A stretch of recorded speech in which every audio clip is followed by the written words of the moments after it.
केरल के वायनाड में rescue operation जारी। लैंडस्लाइड में अभी तक 151 लोगों की मौत, 800 लोगों को किया गया रेस्क्यू। बढ़ सकता है मृतकों का आंकड़ा। अभियान में लगी सेना ने पहुंचाई भारी मशीन और खोजी कुत्ते। मलबे में दबे लोगों की तलाश जारी। इलाके में हुए 2 लैंडस्लाइड से मलबे ने काफी बड़े इलाके को अपनी चपेट में लिया। केरल के वायनाड में हुए लैंडस्लाइड की चपेट में आने से गांव पूरी तरह से तबाह। सैकड़ों लोगों के मलबे में फंसे होने की आशंका। सो रहे लोगों को नहीं मिला बचने का मौका। मंगलवार की रात को करीब 2 बजे हुआ था पहला लैंडस्लाइड। फिर एक बार दोबारा से सुबह 4:30 बजे खिसकी जमीन। नतीजन कई घर तबाह हो गए। सोते हुए कई गांव के लोग मलबे में जिंदा हो गए दम। खराब मौसम के बीच लोगों की तलाश जारी। सेना और एनडीआरएफ की टीम सर्च और रेस्क्यू ऑपरेशन में जुटी। भूस्खलन की वजह से हर तरफ दिख रही है तबाही। मलबे से मिल रहे इंसानी अंग। केरल के चूरल मामला के अग्निशमन अधिकारी के मुताबिक अस्थायी पुल बनाकर चलाया गया रेस्क्यू ऑपरेशन। पहले दिन इलाके से करीब 700 लोगों को बचाकर शेल्टर कैंप में शिफ्ट किया। मल्लापुरम के एसपी श्रीधरन ने बताया कि रेस्क्यू ऑपरेशन के दौरान मिल रहे हैं शवों के टुकड़े। डीएनए जांच के लिए किए जा रहे हैं सैंपल्स। तिरुवनंतपुरम में डिफेंस पीआरओ ने बताया प्रादेशिक सेना के अलावा पामुरी मिलिट्री स्टेशन से 130 कन्नूर से 200 जवान भेजे गए। पुल नहीं होने पर रस्सी का इस्तेमाल किया।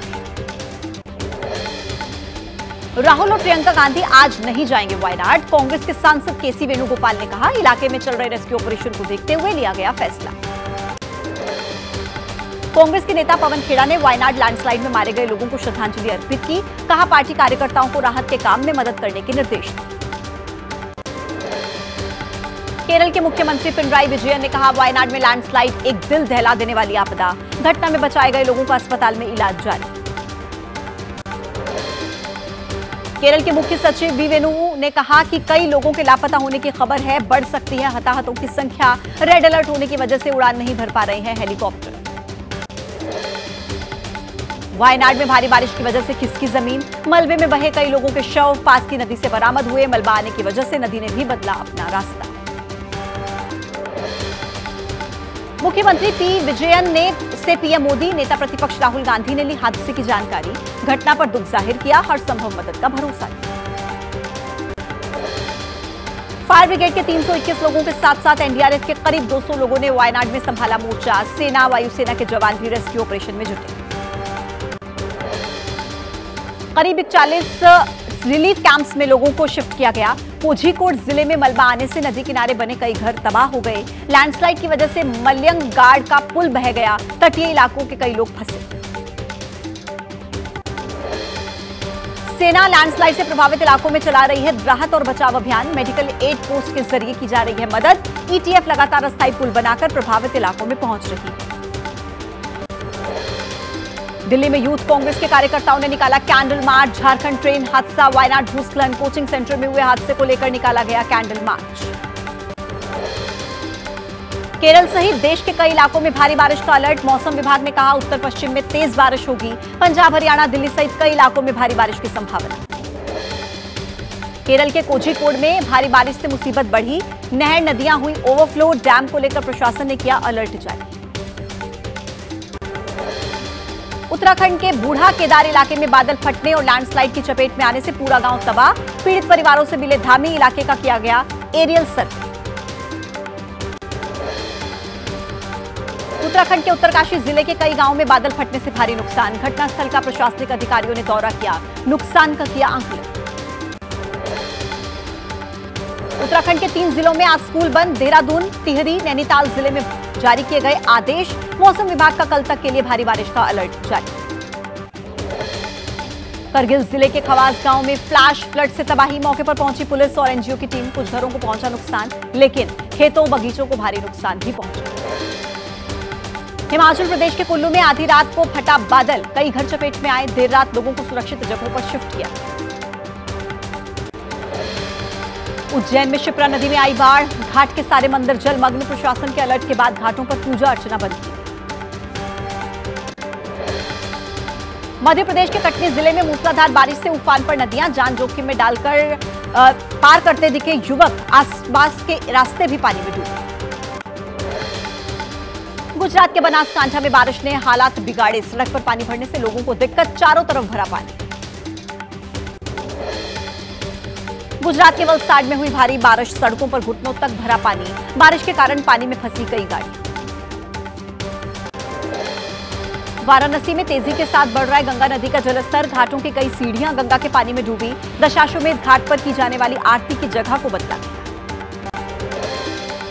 मोदी सरकार के तीसरे कार्यकाल का पहला आम बजट लोकसभा से पास। राज्यसभा में आज वित्त मंत्री निर्मला सीतारमण बजट पर चर्चा का जवाब देंगे।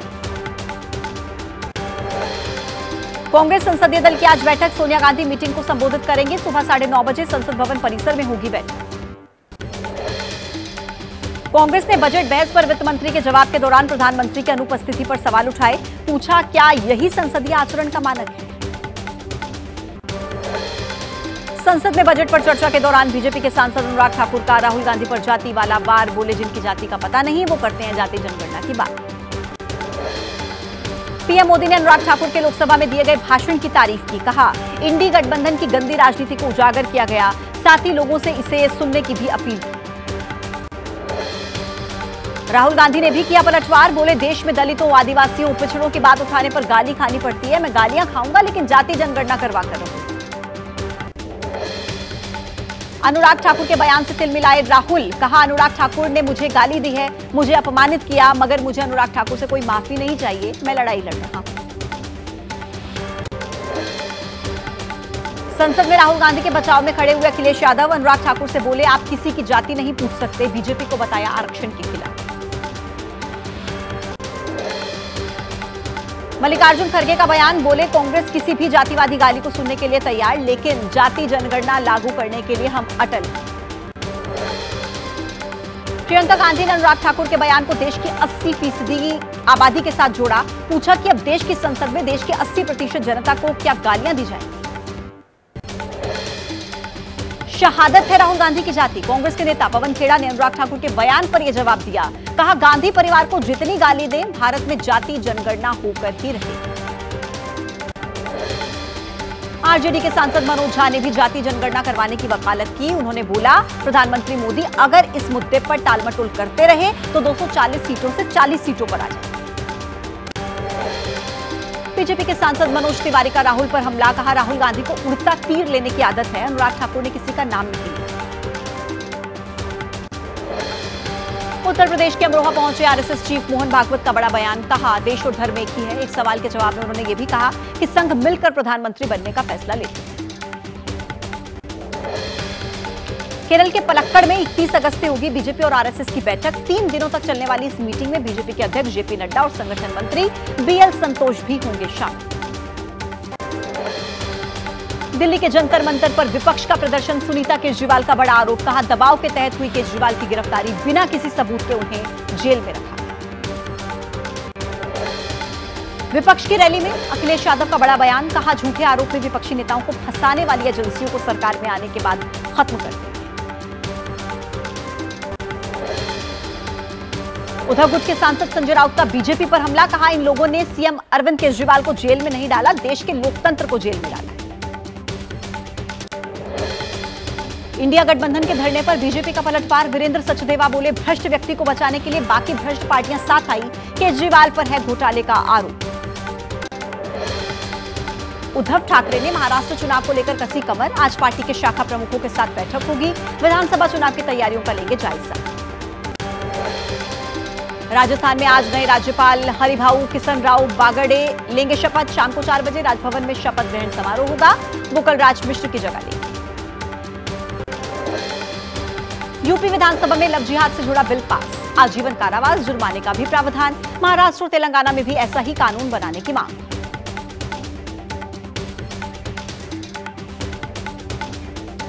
संशोधित विधेयक में सामूहिक धन परिवर्तन पर भी आजीवन कारावास और 1 लाख रुपए के जुर्माने का प्रावधान। विदेशी और अवैध संगठन से पैसा लेने पर भी कैद और जुर्माना।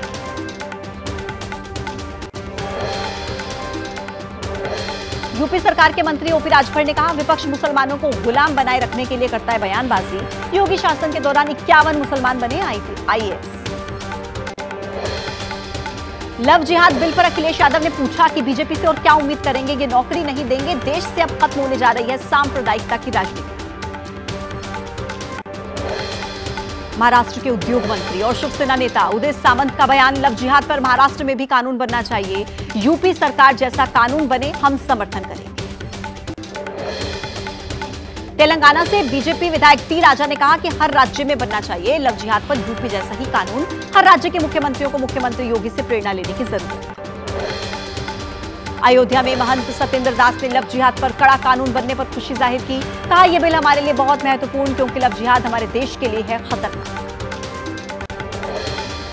दिल्ली में छात्रों ने शुरू की बेमियादी भूख हड़ताल। कोचिंग हादसे में मारे गए छात्रों के परिजनों के लिए 5 करोड़ मुआवजा, एक निश्चित समय में समिति की रिपोर्ट जमा करने सहित कई मांग। डीसीपी सेंट्रल एम हर्षवर्धन ने कहा, हम रोज प्रदर्शनकारी छात्रों से बात करते हैं। एलजी ने भी डेलीगेशन से मुलाकात की है। डीसीपी ने अपील की, सिस्टम पर भरोसा रखें स्टूडेंट्स। कोचिंग हादसे के बाद एमसीडी की कार्रवाई जारी। ओल्ड राजेंद्र नगर सहित कई इलाकों में कोचिंग सेंटर्स के बेसमेंट सील। पीजी और गेस्ट हाउस को भी जांच के बाद कारण बताओ नोटिस जारी। दिल्ली कोचिंग सेंटर हादसे के लिए जांच समिति बनाने की याचिका। दिल्ली हाईकोर्ट में आज होगी सुनवाई। बीते दिनों कोचिंग सेंटर के बेसमेंट में डूबने से 3 छात्रों की हुई थी मौत। कोचिंग हादसे में गिरफ्तार एसयूवी कार ड्राइवर की जमानत याचिका। आज शाम को 4 बजे कोर्ट सुनाएगा फैसला। कल दोनों पक्षों की दलील सुनने के बाद सुरक्षित रखा गया था फैसला। भारतीय टीम ने श्रीलंका को तीसरे टी20 सुपर ओवर में हराया। सुपर ओवर में भारत को चाहिए थे 3 रन। सूर्य ने पहली गेंद पर चौका मारकर मैच को खत्म किया। सुपर ओवर से पहले श्रीलंका को आखिरी ओवर में चाहिए थे 6 रन। कप्तान सूर्य कुमार ने की बॉलिंग, 5 रन देकर 2 विकेट लिए।